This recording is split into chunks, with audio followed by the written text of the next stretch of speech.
your home for sport.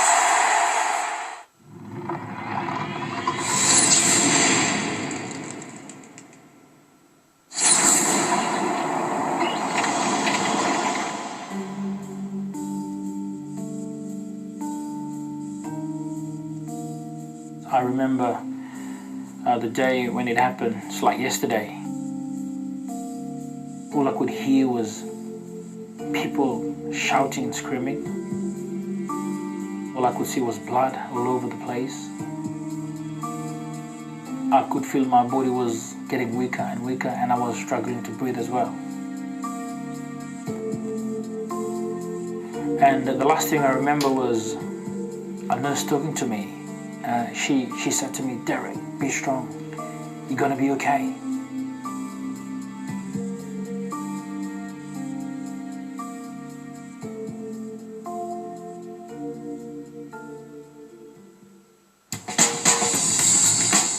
Derek Derenalagi is a Paralympic discus thrower who competes in the F57 classification. Last year, the 39-year-old won a gold medal at the IPC European Championships in the Netherlands before going on to represent Great Britain at the Paralympic Games in London. However, Derek was born and raised some 10,000 miles away from the UK in the South Pacific nation of Fiji. I came from a very, very poor family. Most of the time I swim across the river to go to school at an early age, and I did that for nearly 8 years.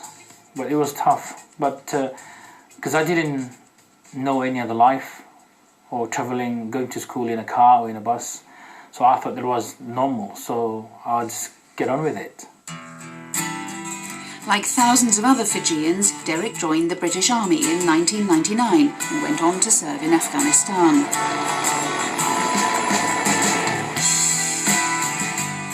On the 19th of July 2007, Derek was on his second tour of duty in Helmand province.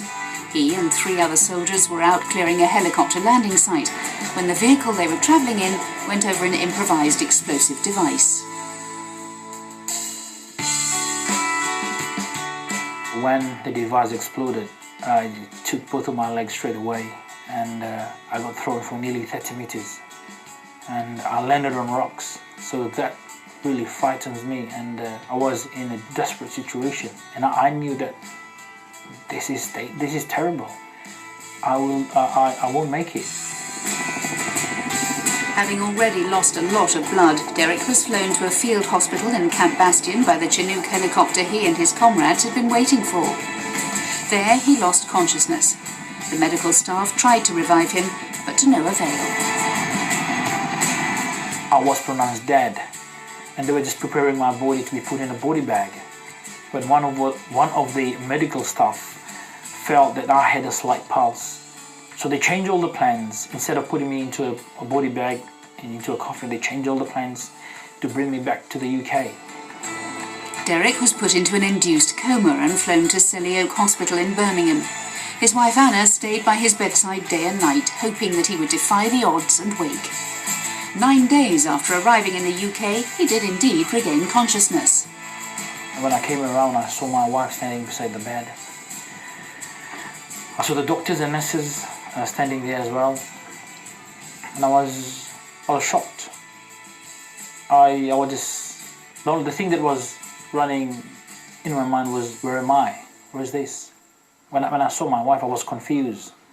I just said to myself, what is she doing here? This is the war zone. The first thing he said was that he wanted to go to the toilet, and I tried to tell him that he couldn't go to the toilet, but I didn't know how to say it to him, and so I had no choice but to just take a picture of him.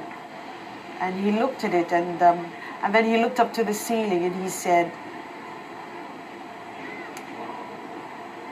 "Come closer. If this is what has happened, and if this is what has become of me, let us not complain." Let us thank God, let us thank Jesus Christ that I'm alive today. That who knows that through this injury, many doors of opportunity will come by. So let's start again. And those were his very words, let's start again. 3 weeks after regaining consciousness, Derek relocated to Headley Court, a facility for injured servicemen and women located just south of London. He spent 6 weeks living at the centre, where he was supported by a team of nurses, physiotherapists, psychologists, and of course, his wife. He had to start from the beginning again, had to learn how to eat and learn how to walk. And I saw that it was going to take, it was going to be a long journey towards his recovery. So I had to give up everything that I was doing at that time. He's coped with it very well. He has been very calm and humble about it from the very beginning, just taking each day as it comes. With a fully equipped gym and hydrotherapy pool on site at Headley Court, it wasn't long before Derek was turning his attention to getting active again.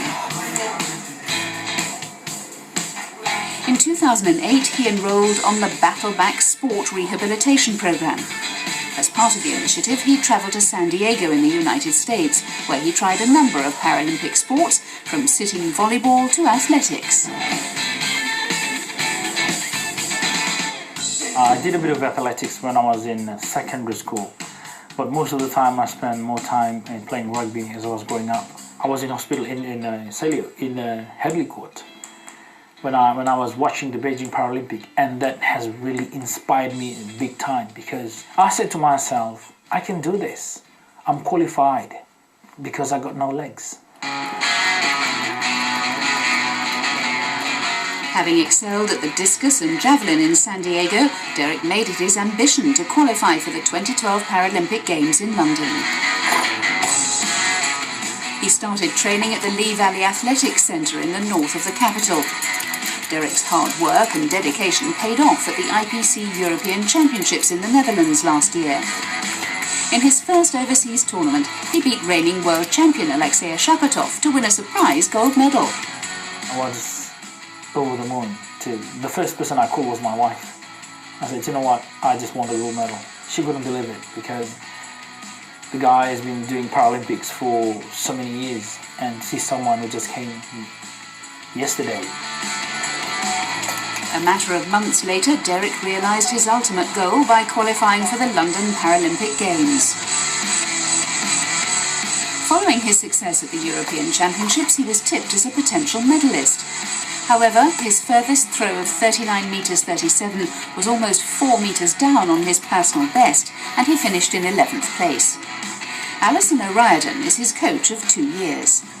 It was probably a little bit unrealistic to think that he could medal, because there just wasn't enough time to do everything. But part of the process of being an athlete is learning how to compete. So him going in on the first day of competition in front of 80,000 people in the stand was huge, and he learned a lot from that, and he's then able to take that on to his next challenge. I was so overwhelmed, and I feel so humble to be representing Great Britain in the home Paralympic Games, and it's mind-blowing, because any athlete wearing a GB top, as soon as you walked into that stadium, the roar and the cheering and the support that will come from the audience, from the spectators, was just amazing. Since London, Derek has competed in a multitude of championships, both home and abroad, all the time gaining more experience and confidence in his discipline. Over the past year, the 39-year-old has noted a shift in attitudes towards disability sport, which has made him more motivated than ever before. The game has really raised the bar, the Paralympic Games in London, for disabled athletes. And it has also raised the bar for disabled people, not only in this country, in the UK, but all over the world. Being a disabled or being born a disabled person, it's not the end of life. That you still can achieve your dreams if you focus and work hard towards your goal. My goals for the future is I'll definitely want to go to Rio. And with him continually learning about the event, I can only see improvements in the next 3 years leading into Rio, and I would anticipate that he's a potential medalist in Rio. Derek's journey from battlefield to track and field has already been an immense one, but it's far from finished yet. We wish him well in the years ahead.